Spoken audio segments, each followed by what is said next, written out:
in class 7 chapter 4 simple equations revision topics ആയിട്ടാണ് വന്നിട്ടുള്ളത്. Revision topics എന്ന് ഞാൻ എടുത്തു പറയാൻ കാരണം സിമ്പിൾ ഇക്വേഷൻസിന്റെ വീഡിയോസ് നമ്മൾ യൂട്യൂബ് ചാനലിൽ അപ്ലോഡ് ചെയ്തിട്ടുണ്ടായിരുന്നു. അപ്പോൾ അതിന്റെ ലാസ്റ്റ് ഒരു എക്സസൈസ് മാത്രമാണ് സ്കിപ്പ് ചെയ്തിരുന്നത്.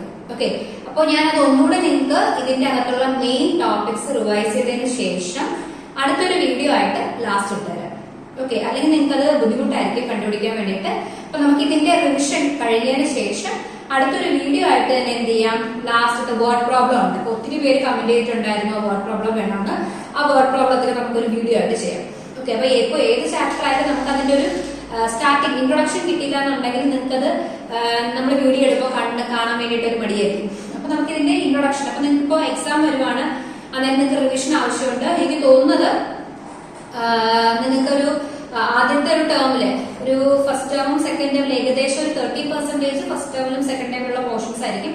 അതിൽ ഫസ്റ്റ് ടേമിൽ ഏറ്റവും ഇമ്പോർട്ടന്റ് ആയിട്ടുള്ള ഒരു ടോപ്പിക് എന്ന് പറയുന്നത് സിമ്പിൾ ഇക്വേഷൻ ആണ്. അതുകൊണ്ട് ഞാൻ സിമ്പിൾ ഇക്വേഷൻ സ്റ്റാർട്ട് ചെയ്തത്. പിന്നെ വരുന്ന ടോപ്പിക്സ് നിങ്ങൾക്ക് അതിനകത്ത് മെയിൻ ആയിട്ട് വരുന്നത് സിമ്പിൾ ഇക്വേഷൻ 4th ചാപ്റ്റർ ആണ്. അത് കഴിഞ്ഞാല് ട്രയാങ്കിൾസ് ആൻഡ് പ്രോപ്പർട്ടീസ് വരുന്നുണ്ട്, lines and angles, then comparing quantities. ഇതിന്റെ എല്ലാത്തിന്റെ നമ്മൾ റിവിഷൻ ക്ലാസ് ആയിട്ട് ഞാൻ ഇനി ഇടാൻ പോകുന്നു കേട്ടോ. ആ റിവിഷൻ ക്ലാസ്സിനോടൊപ്പം പെൻഡിങ് ആയിട്ട് വെച്ചേക്കുന്നത് ഏതെങ്കിലും എക്സസൈസ് ഞാൻ പെൻഡിങ് വെച്ചിട്ടുണ്ടെങ്കിൽ ആ എക്സസൈസ് ആ റിവിഷനോടൊപ്പം കവർ ചെയ്യും. ഓക്കെ, അപ്പൊ ഞാൻ റിവിഷൻ ടോപ്പിക് കൊണ്ട് ഉദ്ദേശിക്കുന്നതെന്ന് പറഞ്ഞാൽ ഇപ്പൊ നമ്മളൊരു ചാപ്റ്റർ എടുത്തു കഴിഞ്ഞാൽ ആ ചാപ്റ്ററിനകത്ത് കുറച്ച് കാര്യങ്ങൾ നമുക്ക് പഠിക്കാനുണ്ടാവും. ഇപ്പൊ നമ്മളിപ്പോ സിമ്പിൾ ഇക്വേഷൻ എടുത്തു കഴിഞ്ഞാൽ ആദ്യം തന്നെ നമ്മൾ പഠിക്കേണ്ട കാര്യം എന്താണ്, എങ്ങനെയാണ് ഒരു സ്റ്റേറ്റ്മെന്റ് തരുമ്പോൾ സ്റ്റേറ്റ്മെന്റ് റീഡ് ചെയ്തതിനു ശേഷം നമ്മൾ ഇക്വേഷൻ ഫോം ചെയ്യേണ്ടത്. പിന്നെ നമുക്കൊരു ഇക്വേഷൻ തരും, ആ ഇക്വേഷൻ നോക്കിയിട്ട് എങ്ങനെയാണ് സ്റ്റേറ്റ്മെന്റ് ഫോം ചെയ്യേണ്ടത്. ഓക്കെ, ദെൻ ഒരു ഇക്വേഷൻ നമ്മൾ സോൾവ് ചെയ്യേണ്ടത് എങ്ങനെയാണ്, എക്സിന്റെ വാല്യൂ വൈയുടെ വാല്യൂ കണ്ടുപിടിക്കേണ്ടത് എങ്ങനെയാണ്, പിന്നെ അതിന്റെ വേർഡ് പ്രോബ്ലംസ്. ഇത്രയും കാര്യങ്ങളാണ് നമ്മുടെ സിമ്പിൾ ഇക്വേഷന്റെ അകത്ത് വരുന്നത്. അപ്പൊ ഇതിന്റെ കണ്ടിന്യൂഷൻ ആയിട്ട് നിങ്ങൾ നെക്സ്റ്റ് ഇയറിൽ ലീനിയർ ഇക്വേഷൻസ് പഠിക്കും. ഓക്കെ, അപ്പൊ നമുക്ക് സിമ്പിൾ ഇക്വേഷൻ എന്ന് പറയുന്നത് മിക്കവാറും ഉള്ള സ്കൂളിലെല്ലാം ഫസ്റ്റ് ടേമിൽ ഒരു ടോപ്പിക് ആയിട്ട് നിങ്ങൾക്ക് ഉറപ്പായിട്ടും സിമ്പിൾ ഇക്വേഷൻ ഉണ്ടാവും. സിമ്പിൾ ഇക്വേഷൻ ഉള്ളവർക്ക് ഇത് നിങ്ങൾ എന്ത് ചെയ്യാം, ഇത് പഠിച്ചാൽ മതി. ഇത് പഠിക്കുമ്പോൾ നിങ്ങൾക്ക് ആ ഒരു ബേസിക് ഐഡിയ കിട്ടും. അതിനുശേഷം ഡൗട്ടുള്ള പോർഷൻസ് മാത്രം അതിലേക്ക് നോക്കിയാൽ മതി. അപ്പൊ നമ്മുടെ ഈ ടേമില്, അതായത് നമ്മുടെ 2023-24 കുറച്ച് ഡിലീറ്റഡ് ടോപ്പിക്സ് ഉണ്ട്. അപ്പൊ അതിന്റെ അകത്ത് സിമ്പിൾ ഇക്വേഷനിൽ ഡിലീറ്റ് ചെയ്തേക്കുന്നത് നിങ്ങളുടെ പേജ് നമ്പർ, പഴയ ടെക്സ്റ്റ് ബുക്കിലാണെങ്കിൽ പേജ് നമ്പർ 88, അതായത് ഫ്രം സൊല്യൂഷൻ ടു ഇക്വേഷൻ എന്ന് പറയുന്ന ഒരു ടോപ്പിക് ഡിലീറ്റ് ചെയ്തിട്ടുണ്ട് കേട്ടോ. അപ്പോ അതുമായി ചേർന്ന് വരുന്ന 4.3 ഡിലീറ്റഡ് ആണ്. ആ ഒരു ടോപ്പിക്ക് മാത്രമേ ഡിലീറ്റ് ചെയ്തുള്ളൂ, ബാക്കിയെല്ലാം നമുക്ക് പഠിക്കാനുള്ളതാണ്. അതില് applications of simple equation two practical situation ആണ് ഞാൻ വീഡിയോ ഇടാത്തത്. ഓക്കെ, അതുവരെയുള്ള വീഡിയോസ് എല്ലാം ഇട്ടിട്ടുണ്ട്. അപ്പൊ ഞാൻ ഇന്ന് പഠിപ്പിക്കുന്ന റിവിഷൻ ടോപ്പിക്കിന്റെ ഡിസ്ക്രിപ്ഷൻ ബോക്സിന്റെ അകത്ത് സിമ്പിൾ ഇക്വേഷൻസിന്റെ ഞാൻ എടുത്തിട്ടുള്ള ടോപ്പിക്സ്, അതിന്റെ വീഡിയോസിന്റെ ലിങ്ക് കൂടി ഷെയർ ചെയ്തേക്കാം. അപ്പോ എന്റെ ക്ലാസ് ആദ്യമായിട്ട് കാണുന്നവരാണെങ്കിൽ ക്ലാസ് ഇഷ്ടപ്പെട്ടു കഴിഞ്ഞാൽ നിങ്ങളുടെ ഫ്രണ്ട്സിനോട് ഷെയർ ചെയ്ത് കൊടുക്കണം.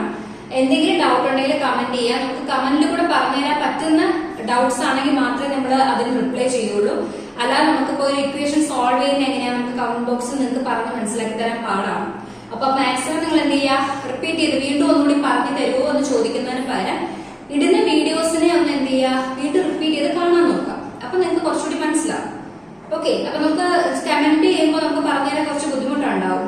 അപ്പൊ എല്ലാം നമുക്ക് ചെറിയ എന്തെങ്കിലും ഡൗട്ട്സ് ആണെങ്കിൽ നമുക്ക് ചിലപ്പോൾ ക്ലിയർ ചെയ്യാൻ പറ്റുമായിരിക്കും. പക്ഷെ നമ്മൾ ചെയ്ത് കാണിക്കേണ്ട കാര്യങ്ങൾ ചെയ്ത് കാണിച്ചാൽ മാത്രമേ നിങ്ങൾക്ക് മനസ്സിലാവൂ. ഓക്കെ, അപ്പൊ ഇവിടെ പറയുന്ന കാര്യങ്ങൾ ശ്രദ്ധിച്ച് കേൾക്കുക. അപ്പൊ നമുക്ക് ക്ലാസ് സ്റ്റാർട്ട് ചെയ്യാം. ഓക്കെ, സോ നോക്കിയാ ഫസ്റ്റ് നമ്മൾ എന്താണ് പഠിക്കുന്നത്, write each of the following statements in equation form. അപ്പൊ നിങ്ങൾ റിവിഷന് സ്റ്റാർട്ട് ചെയ്യുന്നവരാണെങ്കിൽ ഒരു നോട്ട്ബുക്ക് എടുത്തിട്ട് റിവിഷൻ എന്ന പേര് കൊടുക്കുക, ചാപ്റ്ററിന്റെ പേര് കൊടുത്തതിന് ശേഷം ഫസ്റ്റ് വൺ, അതായത് ഈ ചാപ്റ്റർ നമ്മൾ ആദ്യമായിട്ട് പഠിക്കുന്ന കാര്യം അല്ലെങ്കിൽ അറിഞ്ഞിരിക്കേണ്ടത് എന്താണ്, ഒരു സ്റ്റേറ്റ്മെന്റ് തന്നു കഴിഞ്ഞാൽ സ്റ്റേറ്റ്മെന്റ് വായിച്ചു നോക്കിയതിനു ശേഷം എങ്ങനെ നമ്മളൊരു ഇക്വേഷൻ ഫോം ചെയ്യും എന്നുള്ളതാണ്. ഒരു ഇക്വേഷൻ എന്ന് പറഞ്ഞാൽ എന്താണ്, ഇതൊരു എക്സ്പ്രഷൻ ആണ്. 5x + 3 എന്ന് പറയുന്നത് എന്താണ്, ഒരു എക്സ്പ്രഷൻ ആണ്. ഈ എക്സ്പ്രഷന്റെ അകത്ത് 2 ടേംസ് ഉണ്ട്. ഈ 2 ടേംസ് തമ്മിൽ ഡിവൈഡ് ചെയ്യുന്ന ആരാണ്, ഈ ഒരു പ്ലസ് സൈൻ ആണ്. ഓക്കെ, ഇവിടുത്തെ 2 ടേംസ് എന്ന് പറയുന്ന ആരാണ്, 5x-ഉം 3-ഉം ആണ് ഇവിടുത്തെ ടേംസ് എന്ന് പറയുന്നത്. അപ്പൊ എത്ര ടേംസ് ഉണ്ട് ഈ എക്സ്പ്രഷനകത്ത്, 2 ടേംസ് ആണ് വരുന്നത്. ആരൊക്കെയാണ്, 5x-ഉം 3. ഓക്കെ, അപ്പൊ ഈ എക്സ്പ്രഷനെ നമ്മൾ ഈക്വൽ ടു 20 എന്ന് ഞാൻ എഴുതി കഴിഞ്ഞാൽ ഇത് എന്തായിട്ട് മാറി? ഇക്വേഷൻ ആയിട്ട് മാറി. അപ്പൊ നിങ്ങൾക്ക് എന്ത് മനസ്സിലായി? ഇക്വേഷനിൽ എന്തുണ്ടാവും? ഈ ഒരു ഈക്വൽ ടു സൈൻ ഉണ്ടാവും. ഈക്വൽ ടു സംതിങ് എന്ന് പറയുന്നതാണ് എന്ത്? ഇക്വേഷൻ എന്ന് പറയുന്നത്. മനസ്സിലായോ? അപ്പോ ഇതുവരെ ആണെങ്കിൽ 5x plus 3 x plus 2 ഇതൊക്കെ എന്താണ്? ഒരു എക്സ്പ്രഷൻസ് ആണ്. എക്സ്പ്രഷൻ ഇക്വേഷൻ ആവുന്ന എപ്പോഴാണ്? ഈക്വൽ ടു സംതിങ് എന്ന് പറയുമ്പോഴാണ് എന്താവുന്നത്? എക്സ്പ്രഷൻ ഒരു ഇക്വേഷൻ ആയിട്ട് മാറുന്നത്. അപ്പോ ഇക്വേഷൻ നമ്മൾ ആദ്യം അറിഞ്ഞിരിക്കേണ്ടത് തന്നേക്കുന്നത് ഇക്വേഷൻ ആണ് നമ്മൾ മനസ്സിലാക്കണം. ഈക്വൽ ടു സംതിങ് എന്ന് പറഞ്ഞു കഴിഞ്ഞാൽ അത് എന്താണ്? ഒരു ഇക്വേഷൻ ആണ്. സോ ഫസ്റ്റ് ടേംസ് അറിഞ്ഞിരിക്കണം. 5x ഉം 3 ഉം ആണ് ഇവിടുത്തെ ടേംസ് എന്ന് പറയുന്നത്. ഈ ഇക്വേഷന്റെ അകത്തെ വേരിയബിൾ എന്ന് പറയുന്നത് ആരാണ്? വേരിയബിൾ എപ്പോഴും ഒരു ആൽഫബറ്റ് ആയിരിക്കും. എക്സോ വൈയോ ഇസഡോ പിയോ അങ്ങനെ എന്തെങ്കിലും ആയിരിക്കും എന്ത്? വേരിയബിൾ എന്ന് പറയുന്നത്. ഓക്കെ, സോ ഇവിടെ ജസ്റ്റ് ഒരു ഇൻട്രോ പോലെ ഞാൻ പറയുകയാണ് കേട്ടോ. അപ്പൊ ഇവിടുത്തെ നമ്പർ ഓഫ് ടേംസ് എന്ന് പറയുന്നത് എത്ര ടേംസ് ഉണ്ടെന്ന് ഞാൻ പറഞ്ഞു. നമ്പർ ഓഫ് ടേംസ് എത്രയാണ് ഇവിടെ? 2 എണ്ണം പറഞ്ഞു. ഇനി ആരൊക്കെയാണ് ഇവിടുത്തെ ടേംസ് എന്ന് പറയുന്നത്? ടേംസ് ആർ 5x ഉം 3 ഉം ആണെന്ത്? ഇവിടുത്തെ ടേംസ് എന്ന് പറഞ്ഞാൽ 2 ടേംസ് ഉണ്ട്. 2 ടേംസ് എന്ന് പറയാൻ കാരണം ഇവിടെ ഒരു പ്ലസ് സൈൻ ഇതിനെ സെപ്പറേറ്റ് ചെയ്യുന്നുണ്ട്. അങ്ങനെയാണ് നമുക്ക് 5x ഒരു ടേമും 3 ഒരു ടേം ആക്കി കിട്ടിയത്. ഈ തന്നേക്കുന്ന എക്സ്പ്രഷന്റെ അകത്തെ വേരിയബിൾ ആരാണ്? വേരിയബിൾ എപ്പോഴും എന്തായിരിക്കും? ഒരു ആൽഫബറ്റ് ആയിരിക്കും. എക്സോ വൈയോ ഇസഡോ പിയോ എമ്മോ അങ്ങനെ എന്തെങ്കിലും ആയിരിക്കും ഇത് വേരിയബിൾ. സോ ഇവിടുത്തെ വേരിയബിൾ എന്ന് പറയുന്നത് ആരാണ്? എക്സ് ആണ്. ക്ലിയർ ആണോ?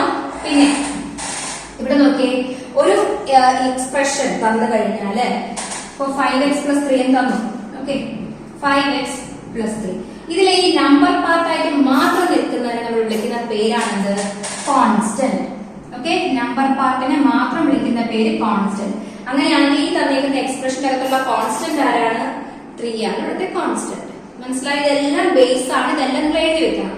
കോൺസ്റ്റന്റ് എന്ന് പറയുന്നത് 3 ആണ്. ഇത് 5 കോൺസ്റ്റന്റ് ആവോ? ഇല്ല. എന്തുകൊണ്ടാണ്? 5ന്റെ കൂടെ ആരുണ്ട്? എക്സ് ഉണ്ട്. അങ്ങനെയാണെങ്കിൽ 5 ആരാണ്? എക്സിനോടൊപ്പം ഉള്ള 5 എക്സിന്റെ കോഎഫിഷ്യന്റ് ആണ്. അപ്പൊ നമ്മൾ ചോദിക്കും കോഎഫിഷ്യന്റ് ഓഫ് എക്സ് ആരാണ്? കോഎഫിഷ്യന്റ് ഓഫ് എക്സ് എന്ന് പറയുന്നത് ആരാണ്? 5 ആണ്. മനസ്സിലായോ? ഓക്കെ, അപ്പൊ ഇത്രയും കാര്യങ്ങളാണ് നമ്മളൊരു എക്സ്പ്രഷനെ പറ്റിയിട്ട് നമ്മൾ പഠിക്കേണ്ടത്. Okay, equation വിട്ടേക്കും. ഇക്വേഷൻ ഞാൻ അടുത്ത് പറയാം. എക്സ്പ്രഷന്റെ അകത്ത് ഇത്രയും കാര്യങ്ങളുണ്ട്. എക്സ്പ്രഷനിലെ ടേംസ് ആരാണ്? എത്ര നമ്പർ ഓഫ് ടേംസ് ഉണ്ട്? അതിലെ വേരിയബിൾ ആരാണ്? അതിലെ കോൺസ്റ്റന്റ് ആരാണ്? തന്നിരിക്കുന്ന വേരിയബിളിനോടൊപ്പം ഉള്ള കോഎഫിഷ്യന്റ് ആരാണ്? ഇങ്ങനെയൊക്കെ ക്വസ്റ്റ്യൻ ചോദിക്കാം. ഓക്കെ, അപ്പൊ ഇത് നിങ്ങൾ എഴുതിയെടുക്കാം. ഞാൻ വേറൊരു എക്സാമ്പിൾ പറയാം. ഇവിടെ 10x മൈനസ് എക്സ് വേണ്ട 10y minus 7 5m plus 10y minus ഇങ്ങനെ ഒരു ക്വസ്റ്റ്യൻ തന്നു. ഓക്കെ, അപ്പൊ ഇവിടെ നമുക്ക് എന്തൊക്കെ വേണം? നമ്പർ ഓഫ് ടേംസ് എഴുതണം. ടേംസും വേരിയബിളും കോഎഫിഷ്യന്റും ഒക്കെ വേണം. അപ്പൊ ഇവിടെ കോഎഫിഷ്യന്റ് ഓഫ് m ആരാന്ന് ചോദിക്കാം. കോഎഫിഷ്യന്റ് ഓഫ് y ആരാന്ന് ചോദിക്കാം. സോ ഞാൻ ഇവിടെ നോക്കാം കേട്ടോ. അപ്പൊ ഇവിടെ എത്ര ടേംസ് ഉണ്ട്? ഇവിടെ നോക്കിയേ, ഒരു പ്ലസ് സൈൻ ഉണ്ട്, ഒരു മൈനസ് സൈൻ ഉണ്ട്. നമ്പർ ഓഫ് ടേംസ് ആരൊക്കെയാണ്? 1 2 3. സോ നമ്പർ ഓഫ് ടേംസ് എന്ന് പറയുന്നത് 3 ആണ്. ടേംസ് ആരൊക്കെയാണ്? First term is 5m, second term is 10y, third term 7 ആണോ? അല്ല, -7 ആണ് എന്ത്? തേർഡ് ടേം എന്ന് പറയുന്നത്. മനസ്സിലായോ? നമ്മൾ എപ്പോഴും ടേംസ് എടുത്ത് എഴുതുമ്പോൾ ഈ ടേമിന് മുന്നേ ഉള്ള സൈൻ കൂടി നോക്കി വേണം ടേംസ് എഴുതാൻ. ഇപ്പോ 10y ഫ്രണ്ടിലുള്ളത് പോസിറ്റീവ് സൈൻ ആണ്. സോ നമുക്ക് 10y എന്ന് എഴുതിയാൽ മതി. പക്ഷെ 7ന്റെ ഫ്രണ്ടിലുള്ളത് ആരാണ്? Negative sign. അപ്പൊ നമ്മളുടെ ടേംസ് എടുത്ത് എഴുതുമ്പോൾ -7 തന്നെ എഴുതണം. ക്ലിയർ? ഇതിന്റെ അകത്തുള്ള വേരിയബിൾ ഞാൻ പറഞ്ഞു. വേരിയബിൾ എന്ന് പറഞ്ഞാൽ എപ്പോഴും എന്തായിരിക്കും? ഒരു ആൽഫബറ്റ് ആയിരിക്കും. സോ ഈ എക്സ്പ്രഷനകത്ത് ഏതൊക്കെ വേരിയബിൾസ് ഉണ്ട്? m ഉണ്ട്, y ഉണ്ട്. 2 വേരിയബിൾസ് ഉണ്ട്. അപ്പൊ ആ 2 വേരിയബിൾസ് എടുത്ത് എഴുതാം. ഇവിടുത്തെ കോൺസ്റ്റന്റ് പാർട്ട് ആരാണ്? നമ്പർ മാത്രമായിട്ട് നിൽക്കുന്ന ആരാണ്? 7 മാത്രമേ ഉള്ളൂ? അല്ല, -7 ആണെന്ന് ഇവിടുത്തെ കോൺസ്റ്റന്റ് എന്ന് പറയുന്നത്. ഓക്കെ അല്ലേ? Coefficient of m. m ന്റെ കോഎഫിഷ്യന്റ് എന്ന് പറഞ്ഞാൽ ഈ ടേം. m ന്റെ കോൺസ്റ്റന്റ് m ന്റെ കൂടെയുള്ള നമ്പർ പാർട്ട് ആരാണ്? 5. So coefficient of m is 5. y, coefficient of y എന്ന് പറഞ്ഞാൽ y ന്റെ കൂടെയുള്ള നമ്പർ പാർട്ട് ആരാണ്? 10. സോ കോഎഫിഷ്യന്റ് ഓഫ് y എന്ന് പറയുന്നത് ആരാണ്? 10 എന്ന് കിട്ടും. ക്ലിയർ ആണോ? ഈ കാര്യങ്ങള് ഈ 2 എക്സാമ്പിൾ നെഗറ്റീവ് കൂടെ പറയാൻ വേണ്ടി ഞാൻ രണ്ടാമതൊരു എക്സാമ്പിൾ തന്നത്. അപ്പൊ അത് കൺഫ്യൂഷൻ ആവാതിരിക്കാൻ വേണ്ടി അപ്പൊ ഇത് എഴുതിയെടുക്കുക. ഈ 2 എക്സാമ്പിൾ നിങ്ങൾ നോട്ട്ബുക്കിലേക്ക് നോട്ട് ചെയ്യാം. ക്ലിയർ ആണോ? നോക്കിയടാ. അപ്പൊ നമുക്ക് എന്ത് ചെയ്യാം? സ്റ്റേറ്റ്മെന്റിന് നമുക്ക് ഇനി ഇക്വേഷൻ ആക്കിയത്. അപ്പൊ ഇക്വേഷൻ എന്താണെന്നുള്ള കാര്യം നിങ്ങൾക്ക് അറിയാം. ഇപ്പൊ ഇവിടെ നോക്കിയേ, 5 times a number equals 40. ഏതോ നമ്പറിന്റെ 5 ടൈംസ് എന്ന് പറയുന്നത് എന്താണ്? 40 ആണ്. ഇവിടെ നോക്കിയാൽ ഞാൻ കുറച്ച് കീവേഡ്സ് പറയാം. ട്വൈസ് മീൻസ് എന്താണ്? 2 times. നമ്മുടെ സ്റ്റേറ്റ്മെന്റ് അത് ട്വൈസ് എന്ന് കണ്ടു കഴിഞ്ഞാൽ ഏതെങ്കിലും ഒരു നമ്പറിന്റെ 2 times. സപ്പോസ് ഞാനൊരു വേരിയബിൾ എടുക്കുന്നു y, അൺനോൺ നമ്പർ നമുക്ക് ഏത് വേരിയബിൾ വേണമെങ്കിലും ഇടാം. അപ്പൊ അതിന്റെ ട്വൈസ്, വൈയുടെ ട്വൈസ് എന്ന് പറഞ്ഞാൽ എന്താണ്? 2y. ഇസഡിന്റെ ട്വൈസ് എന്ന് പറഞ്ഞാൽ എന്താണ്? 2z. Okay, twice. ത്രൈസ് എന്ന് പറയുമ്പോൾ എന്ത് വരും? 3y 3z. ഇതാണ് എന്ത്? അതിന്റെ ത്രൈസ്. സം ഓഫ് 2 നമ്പേഴ്സ് എന്ന് പറഞ്ഞാൽ എന്താണ്? എക്സും വൈയും 2 നമ്പർ ആണെങ്കിൽ ഇതിന്റെ സം എന്ന് പറയുമ്പോൾ നമ്മൾ എന്തെന്ന് എഴുതും? x plus y. Product of 2 numbers എന്ന് പറഞ്ഞാൽ എന്താണ്? പ്രോഡക്റ്റ് എന്ന് പറഞ്ഞാൽ മൾട്ടിപ്ലിക്കേഷൻ ആണ്, x into y. അതുപോലെ എക്സീഡ് ഒന്നിനേക്കാളും കൂടുതലാണെന്ന് പറഞ്ഞു, അതിനെ എന്താണ് വരുന്നത്? സം ആണ് വരുന്നത്. ടൈംസ് 5 ടൈംസ് എന്ന് പറഞ്ഞാൽ എന്താണ്? പ്രോഡക്റ്റ് ആണ്. 5 times a number, 5 times x എന്ന് പറഞ്ഞാൽ 5x എന്നാണ് മീനിങ്. അതും ഈ ട്വൈസും സെയിം ആണ്. ഓക്കെ, ട്വൈസ്, ത്രൈസ്, പിന്നെ 4 times, 5 times, 6 times എന്നാണ് പിന്നെ പറയുന്നത്. ട്വൈസിന് 2 times നമ്മൾ ട്വൈസ് എന്നും 3 times ത്രൈസ് എന്നും പറയും. 4 time ആണെങ്കിൽ 4 times എന്നേ പറയുള്ളൂ. അപ്പൊ എന്ത് വേണം? 4x. ടൈംസ് എന്ന് പറഞ്ഞാൽ ഇൻറ്റു വേരിയബിൾ ചെയ്യാം. അപ്പൊ നമുക്ക് ഇതിന്റെ ആൻസേഴ്സ് ഒന്ന് എഴുതി നോക്കാം. ഫസ്റ്റ് ക്വസ്റ്റ്യൻ നോക്കിയേ, 5 times a number equals 40. ഏതോ ഒരു നമ്പറിന്റെ 5 ടൈംസ്. ആ ഏതോ ഒരു നമ്പറിനെ നമുക്ക് എന്തെന്ന് എടുക്കാം? x എന്ന് എടുക്കാം. ഈ x ന്റെ 5 ടൈംസ് ഈക്വൽ ടു 40. കണ്ടോ? 5 into x എന്ന് പറഞ്ഞാൽ എന്താണ്? 5x. നമ്മുടെ ഇക്വേഷൻ എങ്ങനെ കിട്ടും? 5x equals 40. ക്ലിയർ അല്ലേ? Second question, a number increased by 8 equals 5. a number, ഏതോ ഒരു നമ്പർ ഇൻക്രീസ് ചെയ്തു. ഇൻക്രീസ് ചെയ്യാൻ പറഞ്ഞാൽ കൂടുന്നു, അപ്പൊ പ്ലസ് സൈൻ, ബൈ 8. അപ്പൊ പ്ലസ് 8 ഈക്വൽസ് 15. സോ നമുക്ക് ഇക്വേഷൻ എങ്ങനെ കിട്ടും? y plus 8 equal to 15. Repeat ചെയ്ത് നിങ്ങൾ എന്ത് ചെയ്യുക? സെന്റൻസ് വായിച്ചു നോക്കുക. ഇതിപ്പോ ഫസ്റ്റ് സ്റ്റാർട്ടിങ് ആയതുകൊണ്ട് നമുക്ക് ഈ സിമ്പിൾ ആയിട്ടുള്ള സ്റ്റേറ്റ്മെന്റ് വരുന്നത്. ലാസ്റ്റ് വേർഡ് പ്രോബ്ലത്തിന്റെ അകത്താണെങ്കിൽ കണക്ട് ചെയ്ത് നമുക്ക് എന്ത് ചെയ്യേണ്ടി വരും? വായിച്ചു നോക്കി ഇക്വേഷൻ ഫോം ചെയ്യേണ്ടി വരും. സിമ്പിൾ ആണ്, ഒറ്റ സ്റ്റേറ്റ്മെന്റേ ഉള്ളൂ. അത് നമുക്ക് സിമ്പിൾ ആയിട്ട് എഴുതാൻ പറ്റും. Third question, 25 exceeds a number by 7.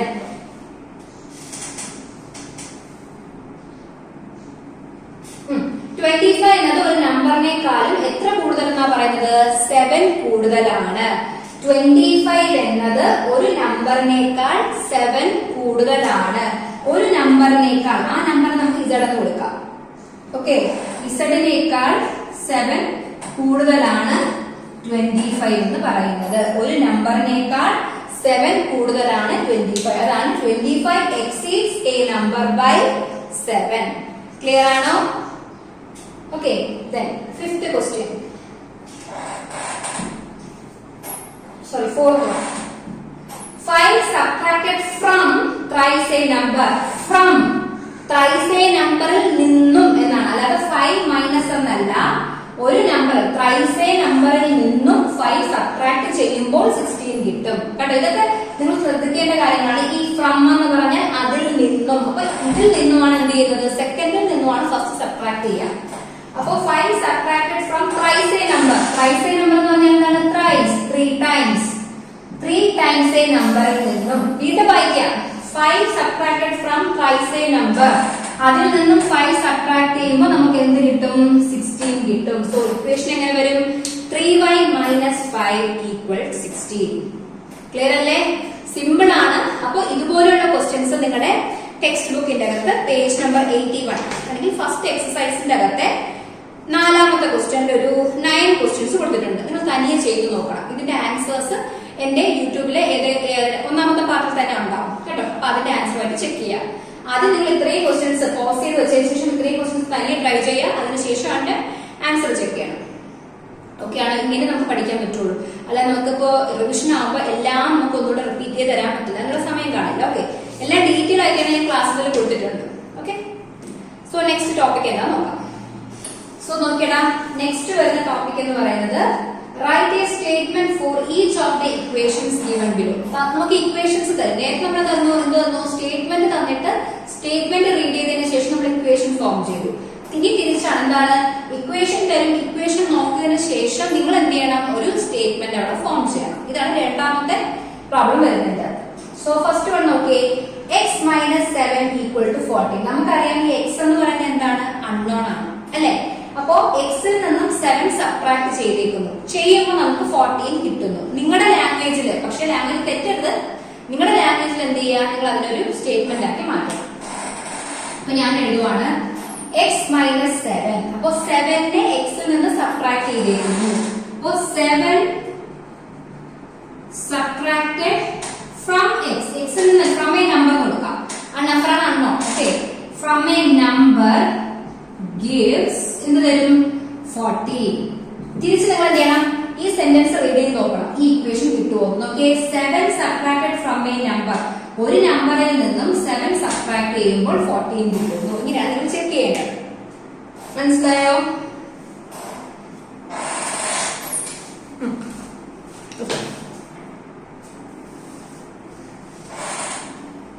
Okay, so രണ്ടാമത്തെ ക്വസ്റ്റ്യൻ. അപ്പോ സബ്ട്രാക്ഷനിൽ വരുമ്പോ ഫ്രം നോക്കിയിട്ട് ചെയ്യുക, ഏതിൽ നിന്നാണ് ഏത് സബ്ട്രാക്ട് ചെയ്തിരിക്കുന്നത്. എപ്പോഴും ഓർമ്മ വേണം, തന്നിരിക്കുന്ന എക്സ് വൈ വേരിയബിൾസ് എല്ലാം എന്താണ്, അൺനോൺസ് ആണ്. 2y equal to 18. 2y എന്ന് പറഞ്ഞാൽ എന്താണ്, 2 ടൈംസ് y. അപ്പൊ ഒരു നമ്പറിന്റെ 2 ടൈംസ് എന്ന് പറയുന്നത് 18 ആണ്. അപ്പൊ നമുക്ക് എന്ത് എഴുതാം, ട്വൈസ് എ നമ്പർ ഗിവ്സ് 18. ഒരു നമ്പറിന്റെ ട്വൈസ് എടുക്കുമ്പോൾ നമുക്ക് 18 കിട്ടുന്നു. ഇത് വായിച്ചു നോക്കിയിട്ട് ഇത് കിട്ടുമോ എന്ന് ചെക്ക് ചെയ്യണം. Third one, 11 plus 3x equal to 17. അതായത് 11നോടൊപ്പം ഏതോ ഒരു നമ്പറിനെ ത്രൈസ് നമ്മൾ മൾട്ടിപ്ലൈ ചെയ്യുമ്പോൾ 17 കിട്ടുന്നു. ഒന്നുകൂടെ, ഒരു നമ്പറിന്റെ ത്രൈസിനോടൊപ്പം 17 ആഡ് ചെയ്യുമ്പോൾ 11 ആഡ് ചെയ്യുമ്പോൾ നമുക്ക് 17 കിട്ടുന്നു. ഒരു നമ്പറിന്റെ ത്രൈസിനോടൊപ്പം 11 ആഡ് ചെയ്യുമ്പോൾ നമുക്ക് 17 കിട്ടുന്നു. അപ്പോ നമുക്ക് എങ്ങനെ എഴുതാം, 11 added to thrice a number, 11 added to thrice a number gives 17. Okay, 11 added to thrice a number gives you 17. Clear alle? Fourth one, 12y minus 30 equal to 6. 12y minus 30 equal to 6. നോക്കിയേ, ഒരു നമ്പറിന്റെ 12 ടൈംസിൽ നിന്നും 30 subtract ചെയ്യുമ്പോൾ നിങ്ങൾക്ക് 6 കിട്ടുന്നു. ഒരു നമ്പറിന്റെ 12 ടൈംസിൽ നിന്നും 30 സബ്ട്രാക്ട് ചെയ്യുന്നു. ടൈംസിൽ നിന്നും, അപ്പോ ഇതിൽ നിന്നുമാണ് 30 സബ്ട്രാക്ട് ചെയ്തേക്കുന്നത്. 30 സബ്ട്രാക്റ്റഡ് ഫ്രം, 30 എന്തിൽ നിന്ന് subtract ചെയ്തേക്കുവാണ്, 30 subtracted from 12 times a number. അല്ലെ, 12 times a number gives 6. Clear ആണോ? 4 ക്വസ്റ്റ്യൻ. ഓക്കെ, റിമൈനിങ് ക്വസ്റ്റ്യൻസ് നിങ്ങളുടെ ടെക്സ്റ്റ് ബുക്കിന്റെ അകത്തുണ്ട്. ടെക്സ്റ്റ് ബുക്കിലെ ക്വസ്റ്റ്യൻ നമ്പർ 5, ഫസ്റ്റ് എക്സസൈസിലെ ക്വസ്റ്റ്യൻ നമ്പർ 5, ഇതെല്ലാം ഞാൻ സോൾവ് ചെയ്തിട്ടുണ്ട് കേട്ടോ. അപ്പൊ നിങ്ങൾ നോക്കി ചെക്ക് ചെയ്തിട്ട് തനിയെ ചെയ്ത് നോക്കാം. ഞാൻ അവിടെ റൈറ്റ് സൈഡ് എഴുതിയിട്ടേക്കുന്നത് എനിക്കറിയാമല്ലോ, ഞാൻ ക്ലാസ് എടുക്കുന്നുണ്ട്, ട്യൂഷൻ എടുക്കുന്നുണ്ട്. അപ്പോ ഞാനൊരു മാത്സിന്റെ ബേസിക്സ്, ഓക്കെ, നിങ്ങൾക്ക് കോവിഡ് ആ ടൈമൊക്കെ വന്നപ്പോ കുറെ പേർക്ക് എന്നെ വിളിക്കുന്ന പാരന്റ്സ് എന്നാ പറയുന്നത്, നിങ്ങൾക്ക് ബേസ് ഇല്ല എന്നാണ് പറയുന്നത്. ഓക്കെ, അപ്പൊ ആ ബേസ് പോയ കുട്ടികൾക്ക് വേണ്ടിയിട്ട് ഞാനൊരു ബേസിന്റെ മാത്സിന്റെ ബേസിക് ക്ലാസ് എടുക്കുന്നുണ്ട്. 15 ഡേയ്സ് ആയിരിക്കും ക്ലാസ് വരുന്നത്. ഓക്കെ, എന്തായാലും മാർച്ചിന് ശേഷം മാർച്ച് 20 ഒക്കെ ആകുമ്പോഴേ ഞാൻ സ്റ്റാർട്ട് ചെയ്യുള്ളൂ. 15 ഡേയ്സിലുള്ള ക്ലാസ് ആയിരിക്കും. അപ്പോൾ നിങ്ങൾക്ക് വേണമെങ്കിൽ ജോയിൻ ചെയ്യാം. ഞാൻ അതിൽ കവർ ചെയ്യുന്ന ടോപ്പിക്സ് എന്ന് പറഞ്ഞാൽ ബേസ്, നിങ്ങൾ ബേസിക് പഠിക്കുന്നത്, അതായത് 6th സ്റ്റാൻഡേർഡ് മുതൽ പഠിക്കുന്ന കാര്യങ്ങളായിരിക്കും. ഇപ്പൊ നമ്പർ സിസ്റ്റത്തിനകത്ത് natural number, whole number, odd number, even number, prime number, composite number, അങ്ങനെ കുറെ നമ്പേഴ്സ് പഠിക്കുന്നുണ്ട്. ഇൻഡിജേഴ്സ് വരുന്നുണ്ട്, റാഷണൽ നമ്പർ വരെ നിങ്ങൾ 7ാം ക്ലാസ് പഠിച്ചു. അപ്പൊ അത്രയും ടോപ്പിക്സ് എന്ത് ചെയ്യും, അതിന്റെ അകത്ത് കവർ ചെയ്യും നമ്പർ സിസ്റ്റത്തിന്റെ അകത്ത്. പിന്നെ അതിന്റെ സിംപ്ലിഫിക്കേഷൻ, അതായത് അഡീഷൻ, സബ്ട്രാക്ഷൻ, മൾട്ടിപ്ലിക്കേഷൻ, ഡിവിഷൻ, ഇതിന്റെയൊക്കെ കോമ്പിനേഷൻ ഉണ്ടല്ലോ ബോർഡ് മാസ് റൂൾ വെച്ച് ചെയ്യുന്നത്. അത് പിന്നെ LCM കണ്ടുപിടിക്കാൻ, HCF കണ്ടുപിടിക്കാൻ, അതുപോലെ fraction how to add fraction, subtraction, multiplication, division. Then ആ ഫ്രാക്ഷന്റെ അകത്ത് തന്നെയാണ് നിങ്ങൾ ഡെസിമൽസ് പഠിച്ചിട്ടുള്ളത്, ആ ഡെസിമൽ ഓപ്പറേഷൻസ്. ഓക്കെ, പിന്നെ വരുന്ന ഓൾജിബ്ര, ഇതുപോലെ നമ്മുടെ ഇക്വേഷൻ സോൾവ് ചെയ്യാനും കാര്യങ്ങളൊക്കെയാണ് ഓൾജിബ്രക്കകത്ത് പഠിക്കുന്നത്. പിന്നെ എക്സ്പോണൻസ് നിങ്ങൾക്ക് പഠിച്ചു കഴിഞ്ഞു, എക്സ്പോണൻസിന്റെ റൂൾസ്, ലോസ്, കാര്യങ്ങളെല്ലാം അത് നമുക്ക് നെക്സ്റ്റ് ഇയറിലേക്ക് ആവശ്യമുണ്ട്. പിന്നെ വരുന്നത് ആംഗിൾസിന്റെ കാര്യങ്ങൾ, ലൈൻസും ആംഗിൾസും, വെർട്ടിക്കലി ഓപ്പോസിറ്റ് ആംഗിൾ, ട്രാൻസ്വേഴ്സ് കാര്യങ്ങളെല്ലാം ലൈൻസ് ആൻഡ് ആംഗിൾസ് വരും. Factorisation, how to factorise, prime factorisation ഒക്കെ നിങ്ങൾ പഠിക്കുന്നുണ്ട്. അതൊന്നും അറിയാത്ത കുട്ടികളും ഉണ്ട്, അപ്പൊ അവർക്ക് വേണ്ടിയിട്ടാണ് മെയിനായിട്ട് ഞാൻ ക്ലാസ് വെക്കുന്നത്. പിന്നെ ട്രയാങ്കിൾസ്, ഓൾ അബൌട്ട് ട്രയാങ്കിൾസ്. പിന്നെ ട്രയാങ്കിൾസ് അതിനോടൊപ്പം തന്നെ സർക്കിൾസിന്റെ കാര്യങ്ങളും എല്ലാം പഠിക്കുന്നുണ്ട്. Then divisibility rules. ഓക്കെ, അപ്പൊ അങ്ങനെയുള്ള കുറെ കാര്യങ്ങൾ, ഇത്രയല്ല ഇനിയുള്ള ടോപ്പിക്സ് ഞാൻ ജസ്റ്റ് നിങ്ങൾക്ക് പറയാൻ വേണ്ടി എഴുതി തന്നേ ഉള്ളൂ. അപ്പൊ ഇത്രയും ടോപ്പിക്സ് ആണ് അതിൽ കവർ ചെയ്യുന്നത്. അപ്പൊ നിങ്ങൾക്ക് ആർക്കെങ്കിലും ജോയിൻ ചെയ്യാൻ താല്പര്യം ഉണ്ടെങ്കിൽ എന്തായാലും മാർച്ച് 20 നിങ്ങളെല്ലാം ഫ്രീ ആയതിനു ശേഷം മാത്രമേ സ്റ്റാർട്ട് ചെയ്യുള്ളൂ. നിങ്ങളുടെ എക്സാംസ് എല്ലാം കഴിഞ്ഞതിന് ശേഷം മാത്രം ജോയിൻ ചെയ്യുന്ന കുട്ടികളോട് ഞാൻ ചോദിക്കും. അപ്പൊ എപ്പോഴാണ് നിങ്ങൾക്ക് ടൈം, എക്സാം കഴിയുന്ന ടൈം നോക്കിയിട്ട് ആയിരിക്കും ക്ലാസ് സ്റ്റാർട്ട് ചെയ്യുന്നത്. ഓക്കെ, അപ്പൊ ജോയിൻ ചെയ്യാൻ താല്പര്യമുള്ളവർ ഞാൻ സ്ക്രീനിൽ ഒരു നമ്പർ എഴുതി കാണിക്കും, ആ നമ്പറിലേക്ക് വാട്സ്ആപ്പ് ചെയ്യുക. വാട്സ്ആപ്പ് ചെയ്യുമ്പോൾ നിങ്ങളുടെ കോൺടാക്ട് നമ്പറും നിങ്ങളുടെ എവിടെ നിന്നാണ് നിങ്ങൾ കോൺടാക്ട് ചെയ്യുന്നതിനുള്ളത് വെച്ചേക്കുക. തിരിച്ച് ഞാൻ നിങ്ങൾക്ക് കോൺടാക്ട് ചെയ്യട്ടെ. അതിൽ നിങ്ങൾ ജസ്റ്റ് മെസ്സേജ് ചെയ്ത് അവരെ വിളിക്കേണ്ട, അതിൽ മെസ്സേജ് ചെയ്തിട്ടേക്കാം. ഞാൻ അതിൽ നിന്ന് നിങ്ങളുടെ കോൺടാക്ട് എടുത്തിട്ട് ഞാൻ നിങ്ങളെ അങ്ങോട്ട് കോൺടാക്ട് ചെയ്യും. ഓക്കെ, അപ്പൊ ഇത്രയും കാര്യങ്ങളാണ് ഇതിനകത്ത് വരുന്നത്. ബേസിക് മാത്സ് ആണ്. നിങ്ങൾക്ക് ഇനി ഒരു അടുത്തൊരു 8th സ്റ്റാൻഡേർഡിലേക്ക് പോകുമ്പോൾ ഇത്രയും കാര്യങ്ങൾ അറിഞ്ഞു കഴിഞ്ഞാൽ നമുക്ക് പെട്ടെന്ന് പഠിക്കാൻ പറ്റും. അല്ലെങ്കിൽ നമുക്ക് എവിടെയെങ്കിലും ഒരു ബേസ് കുറവുള്ള കുട്ടികൾക്ക് മൾട്ടിപ്ലിക്കേഷൻ ടേബിൾസ് പോലും അറിയാത്തവരുണ്ട് ഇപ്പോഴും. പക്ഷെ അതൊക്കെ നമ്മുടെ ആ ഒരു ബേസിന്റെ കുഴപ്പമാണ്. അപ്പൊ നമ്മൾ അതെല്ലാം ഒന്ന് ക്ലിയർ ആക്കി വന്നില്ല എന്നുണ്ടെങ്കിൽ ഹൈസ്കൂൾ സെക്ഷനിൽ കയറുമ്പോൾ നല്ല ടഫാണ് ടോപ്പിക്സ് എല്ലാം. അപ്പൊ അത് നിങ്ങൾക്ക് കുറച്ച് ബുദ്ധിമുട്ടായിരിക്കും. ഓക്കെ, അപ്പൊ ആ ഒരു ലെവലിലേക്ക് എത്തണമെങ്കിൽ നമ്മൾ ഇത്രയും കാര്യങ്ങൾ നമ്മൾ അറിഞ്ഞിരിക്കണം. ഓക്കെ, അപ്പൊ താല്പര്യമുള്ളവർ നിങ്ങൾ എന്ത് ചെയ്യുക, ഞാനിപ്പോ സ്ക്രീനിൽ ഒരു നമ്പർ എഴുതി കാണിക്കാം, ആ നമ്പറിലേക്ക് വാട്സ്ആപ്പ് ചെയ്യാം. ഓക്കെ, അപ്പോ ഇന്നത്തെ ക്ലാസ്സിൽ ലെങ്തി ആക്കുന്നില്ല. അപ്പൊ ഇന്നത്തെ ക്ലാസ്സിൽ ഇത്രയും കാര്യങ്ങൾ, ചെറിയ കാര്യങ്ങൾ മാത്രമേ പറഞ്ഞിട്ടുള്ളൂ. ഇൻട്രൊഡക്ഷൻ പറഞ്ഞിട്ടുണ്ട്, എങ്ങനെയാണ് സ്റ്റേറ്റ്മെന്റിൽ നിന്ന് ഇക്വേഷൻ ഫോം ചെയ്യുന്നതും ഇക്വേഷനിൽ നിന്ന് സ്റ്റേറ്റ്മെന്റിലോട്ട് വരുന്നതും പറഞ്ഞിട്ടുണ്ട്. അപ്പോ അടുത്ത ക്ലാസ് നമ്മൾ എടുക്കുന്നത് സോൾവിങ് ആൻ ഇക്വേഷൻ ആയിരിക്കും. ഓക്കെ, എങ്ങനെയാണ് ഇക്വേഷൻ സോൾവ് ചെയ്യുക. അപ്പൊ അതിൽ തന്നെ ഏറ്റവും ടഫ് ആയിട്ടുള്ള ക്വസ്റ്റ്യൻസ് മാത്രമായിരിക്കും ഞാൻ ഇതിന്റെ അകത്ത് ഡിസ്കസ് ചെയ്യുന്നത്. എല്ലാ ക്വസ്റ്റ്യൻസും ഇല്ല, നിങ്ങൾക്ക് ഡൗട്ട്സ് തോന്നുന്ന ക്വസ്റ്റ്യൻസ് മാത്രമായിരിക്കും ഞാൻ ക്ലാസ് തന്നത്. പിന്നെ അടുത്തൊരു ക്ലാസ് കഴിഞ്ഞതിന് ശേഷം 3 വീഡിയോസ് ആയിട്ടാണ് ഞാൻ ഇടുന്നത്. ലാസ്റ്റ് ആയിരിക്കും അവസാനത്തെ എക്സസൈസ്, അതായത് വേർഡ് പ്രോബ്ലംസ് എല്ലാം കൂടി നോക്കിയിട്ട് ആ ഒരു എക്സസൈസ്. അപ്പൊ നിങ്ങൾ ഈ ഒരു ലെവൽ കഴിയുമ്പോൾ നിങ്ങൾക്ക് അത് തനിയെ ചെയ്യാൻ പറ്റും. ഓക്കെ, അപ്പൊ അങ്ങനെയാണ് ഞാൻ പ്ലാൻ ചെയ്തിരിക്കുന്നത്. സോ അടുത്ത ക്ലാസ്സിലേക്കാണ്. അതുവരെയും ബൈ.